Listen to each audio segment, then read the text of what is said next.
नमस्कार साथियों। तो मैं रवि भाटी आप सबका पुनः इस चैनल के अंदर हार्दिक स्वागत करता हूं। तो साथियों, पिछली कक्षा के अंदर अपने भारत के अक्षांशीय विस्तार, उसका क्षेत्रफल और सामान्य जानकारी देख ली थी। तो आज की कक्षा के अंदर हम बात करेंगे कि भारत का भूगर्भिक इतिहास क्या है और भारत का भौतिक स्वरूप। आज की कक्षा के अंदर यही चर्चा रहेगी। क्या रहेगा आज का? भारत का भूगर्भिक इतिहास। भारत का भूगर्भिक इतिहास। ठीक है, तो भारत का भूगर्भिक इतिहास को जानने के लिए हमने देखेंगे कि जो प्रायद्वीपीय भारत का जो प्राचीन गोंडवाना लैंड का भाग है वही भारत है। मतलब भारत का हिस्सा जो भारत जो है वह प्रायद्वीपीय भारत की गोंडवाना लैंड का हिस्सा है। इसका प्रायद्वीपीय भारत के प्राचीन गोंडवाना लैंड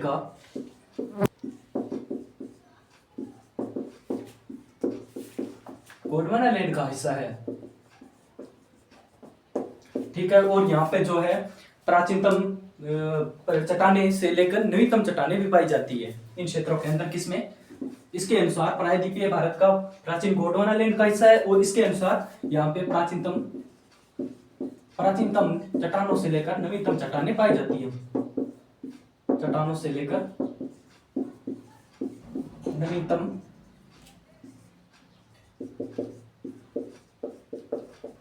नवीनतम चट्टाने पाई जाती है। ठीक है, ये भारत का भूगर्भिक इतिहास है और जो प्राचीनतम चट्टानों से लेकर नवीनतम चट्टाने पाई जाती है। और इसी सब का उदाहरण अपने देखेंगे कि सिंधु नदी का मैदानी क्षेत्र है, मतलब सिंधु गंगा का जो मैदानी क्षेत्र है, सिंधु गंगा का क्षेत्र, वो इन श्रृंखलाओं का माना जाता है, इन चट्टानों का, मतलब इन पर्वत श्रृंखलाओं का हिस्सा है। इन पर्वत श्रृंखलाओं का सिंधु गंगा का उदाहरण के लिए देख सकते हैं सिंधु गंगा का क्षेत्र, सिंधु गंगा का मैदानी क्षेत्र या सिंधु गंगा का क्षेत्र ही इन पर्वत श्रृंखलाओं का हिस्सा है। पर्वत श्रृंखलाएं हैं इनके अंदर, इन चट्टानों की पर्वत श्रृंखलाएं पाई जाती है। ठीक है, और भारत के भूगर्भिक इतिहास को जानने के लिए इसे चार प्रकार से डिफाइन करेंगे। किसको? भारत के इतिहास को। मतलब भारत की जो चट्टाने हैं उन सबको अपने चार भागों से डिवाइडेशन करेंगे। किस प्रकार से? आर्कियन चट्टाने, आर्कियन ग्रुप की चट्टाने जो होगी, पुराण समूह की चट्टाने, द्रविड़ीय समूह की चट्टाने और आर्यन समूह की चट्टाने, इन चार प्रकार की चट्टानों का वर्णन करेंगे। हाँ, भारत के भूगर्भिक इतिहास, ये बात हो गई क्लियर। अब बात करेंगे कि भारत का जो चट्टाने हैं, चट्टानों को प्रमुखतः चार प्रकार से बात करेंगे। भारत की चट्टाने,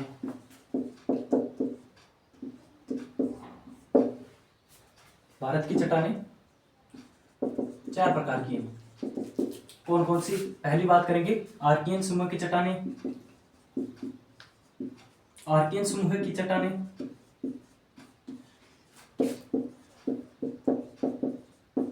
आर्कियन समूह की चट्टाने। दूसरा पुराण समूह की चट्टाने, पुराण समूह की चट्टाने।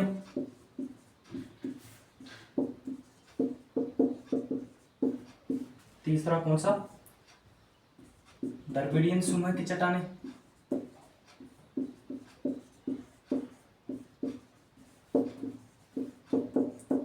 द्रविड़ीय समूह की चट्टाने। और चौथा कौन सा हो गया? आर्यन समूह की चट्टाने। आर्यन समूह की चट्टाने। इन प्रकार के आधार पर अपने भारत के जो चट्टानों का वर्गीकरण देखेंगे। ठीक है, ये ऑन कर लेते हैं। अब सही है। आर्कियन समूह की चट्टाने, पुराण समूह की चट्टाने, द्रविड़ीय समूह की चट्टाने और आर्यन समूह की चट्टाने। इस प्रकार जो आर्कियन समूह की चट्टाने हैं, ये देखते हैं, एक एक करके देखते हैं इन सबको। आर्कियन समूह की चट्टाने सबसे प्राचीन चट्टानों में से मानी जाती है। इस समूह की चट्टाने जो है सबसे प्राचीन चट्टानों में मानी जाती है, सबसे प्राचीन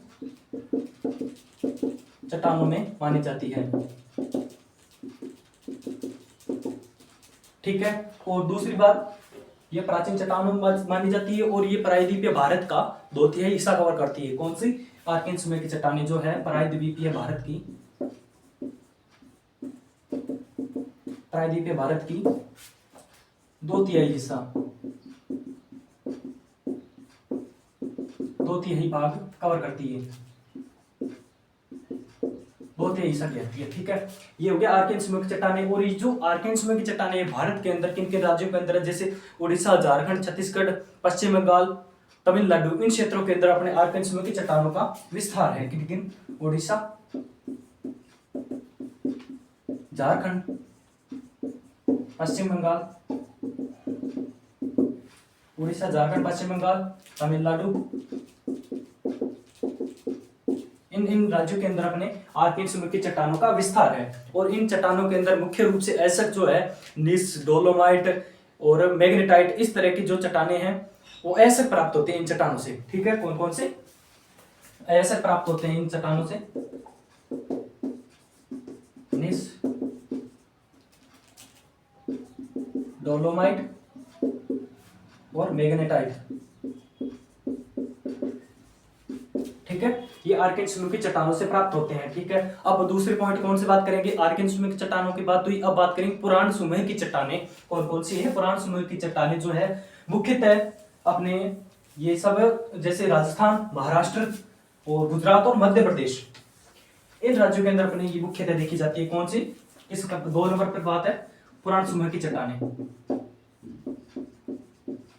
पुराण समूह की चट्टानें, पुराण समूह की चट्टानें जो है मुख्यतः भारत के किन किन राज्यों के अंदर है, जैसे कि राजस्थान,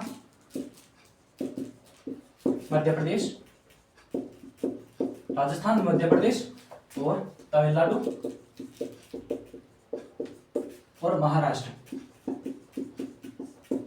इन राज्यों के अंदर अपने जैसे पुराण समूह की चट्टानें देखने को मिलती है राजस्थान, मध्य प्रदेश, तमिलनाडु और महाराष्ट्र। ठीक है, और इन चट्टानों के अंदर मुख्यतः ऐसा कौन कौन से प्राप्त होते हैं, जैसे कि तांबा, लोहा, निकेल,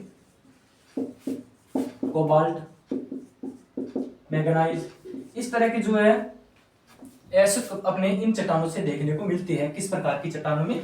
पुराण समूह की चट्टानों के अंदर। ठीक है साथियों, और तीसरा पॉइंट कौन सा रहेगा अपना? दो समूह जो चट्टानों की है वो बात कर ली। तीसरा कौन सा? द्रविड़ीय समूह की चट्टानें।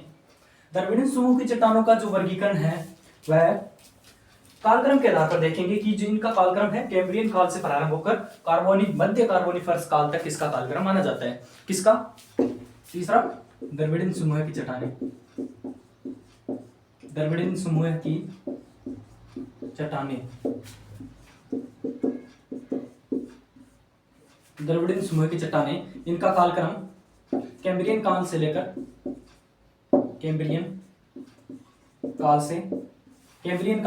कहां तक? मध्य कार्बोनिफेरस काल तक। मध्य कार्बोनिफेरस काल तक इसका कालक्रम माना जाता है। किसका? कैम्ब्रियन द्रविड़ीय समूह की चट्टानों का। ठीक है, और ये हो गया। और इसके अंदर जो मुख्यतः विशेषता ये बात है कि इनमें द्रविड़ीय समूह की चट्टानों के अंदर मुख्यतः ये तथ्य मिलता है कि यहाँ पे जो जीवावशेष है उनके महत्वपूर्ण तथ्यों से जानकारी प्राप्त होती है कि इनके अंदर द्रविड़ीय समूह की चट्टानों से इनकी विशेषता यही है। विशेषता क्या है कि यहाँ से जीवावशेषों के तथ्य मिलते हैं, जीवावशेषों के तथ्य प्राप्त होते हैं कि इनमें द्रविड़ीय समूह की चट्टानों से। और चौथा अपना कौन सा है? आर्यन समूह की चट्टानें। आर्यन समूह की चट्टानें, आर्यन समूह की चट्टानों का कालक्रम, जो द्रविड़ीय समूह की चट्टानें उनका कालक्रम कैम्ब्रियन काल से मध्य कार्बोनिफेरस काल तक, और जो आर्यन समूह की चट्टानें हैं वो मध्य कार्बोनिफेरस काल से लेकर प्लीस्टोसिन काल तक। कहां से? कार्बोनिफेरस काल से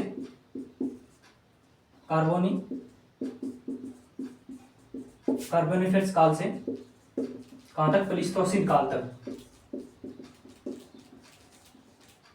प्लीस्टोसिन काल तक इसका कालक्रम माना जाता है। किसका? आर्यन समूह की चट्टानों का। ठीक है, और यहां से जो महत्वपूर्ण तथ्य ये प्राप्त होते हैं कि यहां से इसी कालक्रम से जो आर्यन समूह है वहां से अपने पर्वत और पहाड़ियों का निर्माण प्रारंभ हुआ। कहां से? मतलब पहाड़ियों और पर्वतों का निर्माण यहीं से प्रारंभ हुआ। इस कालक्रम से अपने आर्यन समूह की चट्टानों से जनगणना पता लगाई जा सकती है। ठीक है, ये था भारत का भूगर्भिक इतिहास। अब बात करेंगे कि भारत का जो भौतिक स्वरूप है वो किस तरह का है। जो भारत के भौतिक स्वरूप को अपने 4 भागों में बांटा गया है, मुख्य भूआकृतिक दृष्टि से 4 भागों में बांटा गया है। किसको? भारत के भौतिक स्वरूप को।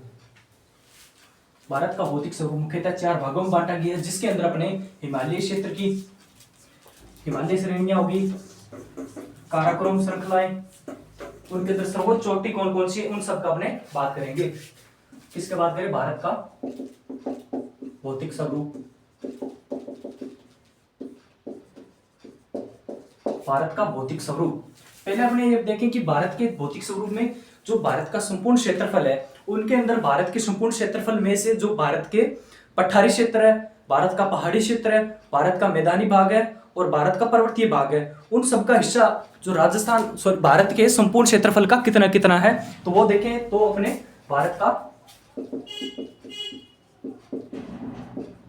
भारत के संपूर्ण क्षेत्रफल का भारत के संपूर्ण क्षेत्रफल का जो 10.7% पहाड़ी भाग सॉरी पर्वतीय भाग, 10.7% पर्वतीय भाग और 18.7% पहाड़ी हिस्सा पहाड़ी भाग और 26.7% या 27.6% पठारी भाग और 43% मैदानी भाग है। ठीक है, ये भारत के संपूर्ण क्षेत्रफल का है, जिनमें से पर्वतीय भाग 10.7%, पहाड़ी भाग 18.7%, पठारी भाग 27.6% और मैदानी भाग 43% माना जाता है। अब बात करेंगे कि भू-आकृतिक दृष्टि से भारत को 4 भागों में बांटा गया है। किसके आधार पर अपने बात करेंगे? भू-आकृतिक दृष्टि से। भू-आकृतिक दृष्टिकोण से अपने भारत को 4 भागों में देखेंगे। 4 भाग इसके कौन कौन से, यहां पे देखें अपने। पहला बात करें उत्तर पर्वतीय भाग, जिसे अपनी हिमालय पर्वतीय क्षेत्र भी कहते हैं। पहला कौन सा? पहला भाग उत्तर या उत्तरी पर्वतीय भाग, उत्तरी पर्वतीय भाग। ठीक है, दूसरा हो गया अपना जिसे अपने हिमालयी भाग भी कहते हैं, हिमालय पर्वतीय क्षेत्र भी कहते हैं, हिमालय क्षेत्र। ठीक है, दूसरा हो गया वरहद हिमालय। ठीक है, तीसरा हो गया प्रायद्वीपीय भारत, प्रायद्वीपीय हिस्सा, प्रायद्वीपीय भाग। और चौथा हो गया भारतीय तट या फिर द्वीप समूह, भारतीय तट या फिर द्वीप समूह तथा द्वीप समूह। इन चारों का वर्णन अपने भारत के भौतिक स्वरूप में देखेंगे कि उन्हें भू-आकृतिक दृष्टि से 4 भागों में बांटा गया है। तो पहला अपना कौन सा? उत्तर पर्वतीय भाग या हिमालय क्षेत्र भी कहते हैं। इनमें जो हिमालय, हिंदुकोश और पटकाई जो श्रृंखलाएं हैं, उन सब के आधार पर डिवाइडेशन है। और ये श्रृंखलाएं जो हिमालय क्षेत्र के अंदर मानी जाती है, और इस श्रृंखला के अंदर ही अपने जो हिमालय क्षेत्र है, इसके अंदर विश्व की सबसे बड़ी चोटी, सर्वोच्च चोटी मानी जाती है। ठीक है, वो बात करेंगे अपने। इसी क्षेत्र के अंदर अपने सर्वोच्च चोटी मानी जाती है। और दूसरी बात, जो उत्तरी प्रदेशों से, जो मतलब ध्रुवीय प्रदेशों से आने वाली जो ठंड को रोककर ये अपने नैसर्गिक उष्णता भी प्रदान करती है। कौन? हिमालय क्षेत्र की चोटियां। ठीक है, ये महत्वपूर्ण बातें अपने नोट भी करेंगे कि उत्तरी पर्वतीय भाग या हिमालय क्षेत्र के अंदर पहली बात तो ये सर्वोच्च चोटियां मानी जाती है, इसमें सर्वोच्च चोटियां इसी श्रेणी के अंदर है। ठीक है, दूसरी हिंदुकोश, ये इस तरह की जो पटकाई होगी, हिमालयी श्रृंखलाएं होगी, वो इसी क्षेत्र के अंदर मानी जाती है। ठीक है, सर्वोच्च होगी कौन कौन सी, लिख लेते हैं एक बार। हिंदुकुश, पटकाई और हिमालय श्रृंखला। ठीक है, ये श्रृंखलाएं इसके अंदर मानी जाती है और सर्व चोटियां यहीं पे होती है। और दूसरा पॉइंट ये को जो ध्रुवीय प्रदेशों से आने वाली ठंड जो है, उन सबको रोककर नैसर्गिक उष्णता भी प्रदान करता है। ध्रुवीय प्रदेशों से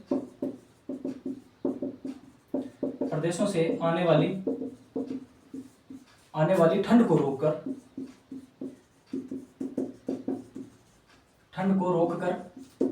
नैसर्गिक उष्णता प्रदान करता है, नैसर्गिक उष्णता प्रदान करता है।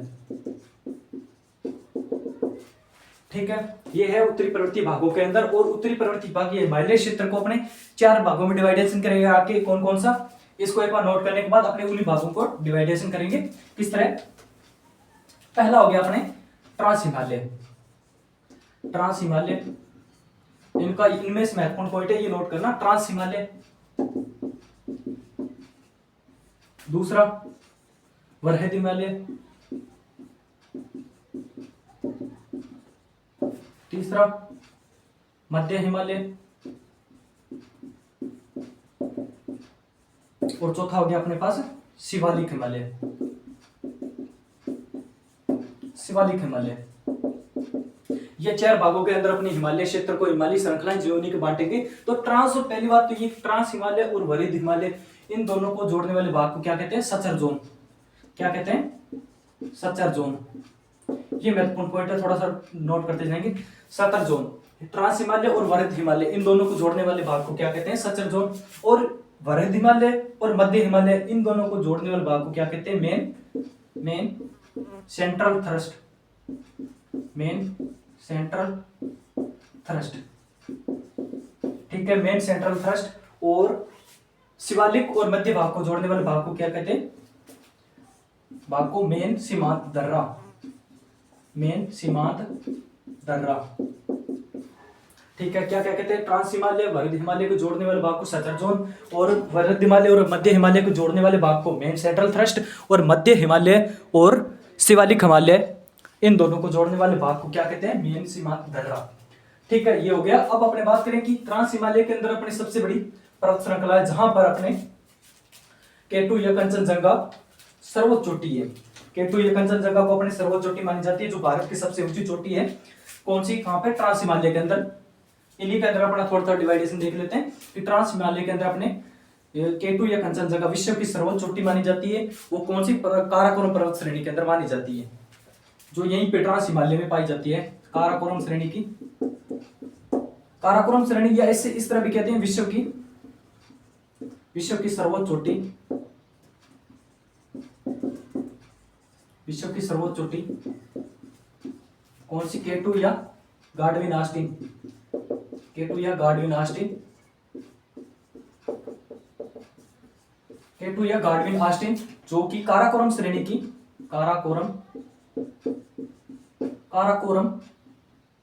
काराकोरम श्रेणी की सर्वोच्च चोटी मानी जाती है।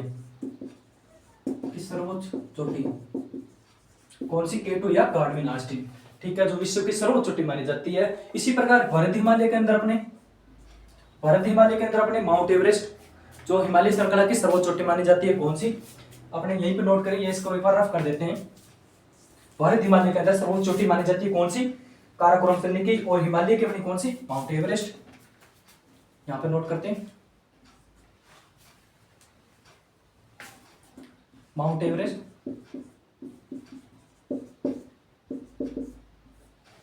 माउंट एवरेस्ट किसकी श्रेणी है? जो हिमालय की श्रेणी की।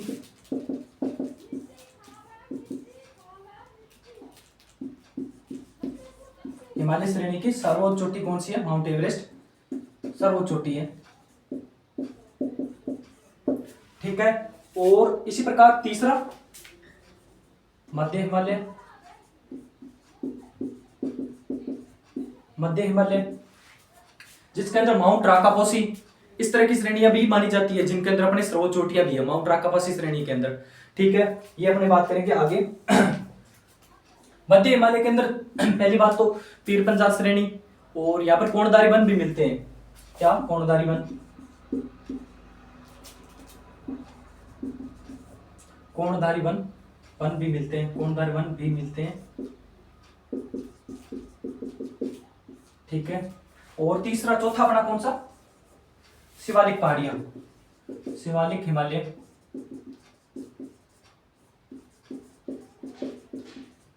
शिवालिक हिमालय। शिवालिक हिमालय जो अपने देहरादून और हरिद्वार के क्षेत्र में पड़ता है, इन क्षेत्र को शिवालिक श्रेणियां हैं, जो वहां पे देहरादून व हरिद्वार वाला क्षेत्र, ठीक है। देहरादून में हिमालय, हरिद्वार वाला क्षेत्र शिवालिक श्रेणी के अंदर आता है। और मध्य हिमालय के अंदर कोणधारी वन भी मिलती है, जहां पे पीर पंजाब श्रेणी भी है, ठीक है। इसी प्रकार अपने जो एक सर सिडनी वैज्ञानिक थे, उन्होंने पंजाब हिमालय क्षेत्र का नाम दिया था, ठीक है। अब अपने बात करते हैं आगे। यह हो गया 1 नंबर उत्तरी पर्वतीय भाग। दूसरा कौन सा? उत्तरी पर्वतीय भाग हो गया वरहद हिमालय। वरहद हिमालय की बात करते हैं। जो वरहद हिमालय उसको 4 भागों में बांटते हैं। भाबर भाग, तराई भाग, बांगर भाग और उसके बाद खादर भाग। इस प्रकार में 4 भागों में बांटते हैं। 2 नंबर पहला हो गया अपने पास क्लियर। अब दूसरे की बात करते हैं। दूसरा अपना वरहद मैदान। वरहद मैदान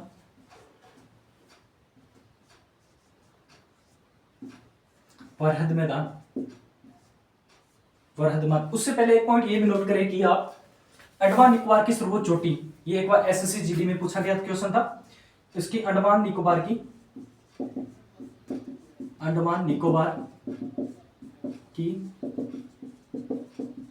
सर्वोच्च चोटी सैडल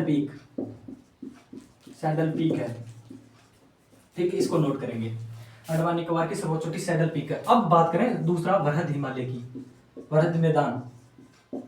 सिंधु गंगा के मैदान को अपने सिंधु गंगा का मैदान जो वरहद मैदानों में माना जाता है। किसका? सिंधु गंगा का मैदान। यह भूमि जो कहां से कहां तक मानी जाती है? अपने जम्मू कश्मीर से असम तक फैला हुआ है ये वरहद मैदान। जम्मू कश्मीर से असम तक फैला हुआ है ये। और यहाँ पे जो अपना सिंधु गंगा का मैदान आता है, सिंधु गंगा का मैदान वरहद मैदानों के अंदर आता है ये। और इसका फैलाव जो है जम्मू कश्मीर से असम तक है, जिसे सिंधु गंगा का मैदान कहते हैं। ठीक है, और इन वरहद मैदान का जो हिस्सा है 4 भागों में बांटा गया है। कौन कौन सा? पहला बाबर, इस तरह देखें, बाबर हिस्सा, बांगर हिस्सा, नहीं उससे पहले तराई हिस्सा, तराई भाग और बांगर भाग और खादर हिस्सा। बाबर हिस्सा, तराई हिस्सा, बांगर हिस्सा और खादर हिस्सा, इन 4 भागों के बात करेंगे अपने। तो बाबर हिस्सा, बांगर और खादर के अंदर कोई बात नहीं है, कोई खास बात नहीं है। मतलब बांगर जो अपने पुरानी जलोढ़ मिट्टी को बांगर कहते हैं। पहले इन दोनों को निबेड़ते हैं। पुरानी जलोढ़ मिट्टी को कहते हैं क्या? बांगर कहते हैं। ठीक है, और नवीन जलोढ़ मिट्टी को खादर कहते हैं। नवीन जलोढ़ मिट्टी को खादर कहते हैं।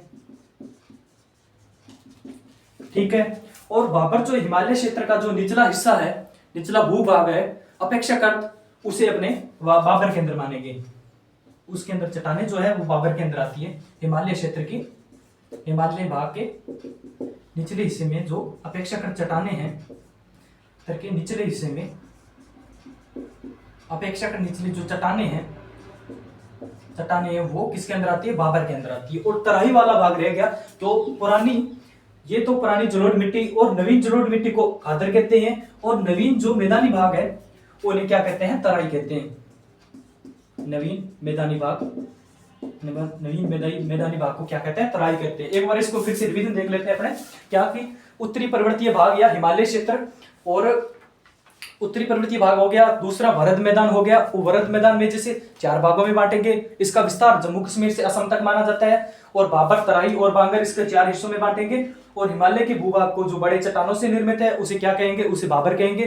तराई हिस्सा कौन सा आ गया? नवीन मैदानी भाग को तराई कहते हैं। बांगर पुरानी जलोढ़ मिट्टी को कहते हैं। और खादर किसे? नवीन जलोढ़ मिट्टी को खादर कहते हैं। अब अपने अगला पॉइंट कौन सा? प्रायद्वीपीय उच्च भूमि या भारतीय तट। प्रायद्वीपीय उच्च भूमि या फिर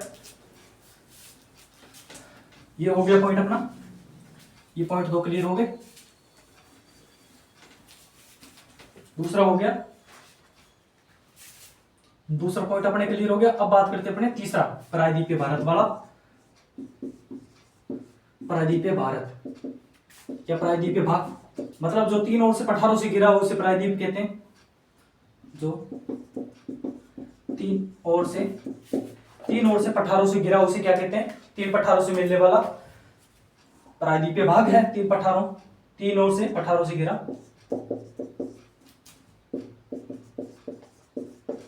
घिरा भाग को कहते हैं। जिस तरह अपने मालवा का पठार, दक्कन का पठार, मालवा का पठार, दक्कन का पठार, इस तरह अपने प्रायद्वीपीय भाग के अंदर ये हो गया तीसरा पॉइंट अपना, वो भारत के भौतिक स्वरूप के अंदर।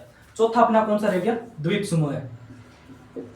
चौथा अपना द्वीप समूह है। तीन तीन पहले क्लियर कर लेते हैं। तो चौथा अपना कौन, भारतीय तट या द्वीप समूह है। इसका विस्तार बंगाल की खाड़ी से माना जाता है और इसके अंदर जैसे महानदी होगी, सिंधु नदी होगी, इस तरह की नदियां आती है। देख लेते हैं द्वीप समूह है, इसका विस्तार बंगाल की खाड़ी तक है, बंगाल की खाड़ी तक है। और इसके अंदर कौन कौन सी, जैसे महानदी, महानदी, ब्रह्मपुत्र नदी इस तरह की आती है। किसके अंदर, भारत के भौतिक स्वरूप के अंदर। ये था चौथे पॉइंट के अंदर, द्वीप समूह के अंदर। तो आज की कक्षा के अंदर अपने भारत के भौतिक स्वरूप और भारत के भूगर्भिक इतिहास के अंदर बात की थी। तो दोस्तों नेक्स्ट वीडियो के अंदर आप बात करेंगे, इसी को कंटिन्यू करेंगे। तो आज के लिए इतना ही करेंगे। आप अपना स्वास्थ्य का ध्यान रखें। नमस्ते।